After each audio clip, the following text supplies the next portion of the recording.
Stará mama, čo ideme dneska piecť? Žerborezy. Zohrejeme si teda Mlieko. 2 lyžičky cukru, 20 gramov kvasu, Drožďa. 500 gramov hladkej múky, Pridať čipku sódy bicarbóny, 100 gramov práškového cukru. 300 gramov masla, Áno, zapracujeme maslo. kvasnice, 2 vajíčka. Vajíčka,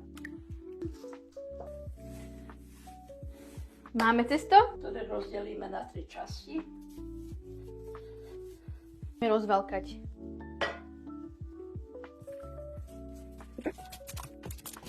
Lekvár. Polovicu lekváru. 200 gramov orechov mletých a 200 gramov práškového cukru zmiešame spolu.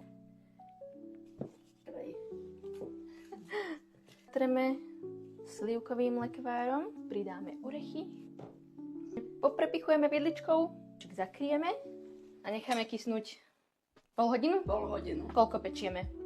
3/4 hodinu na 180. 150 g čokolády rozpustíme z 50 g masla. Vylejeme na vrch rovnomerne.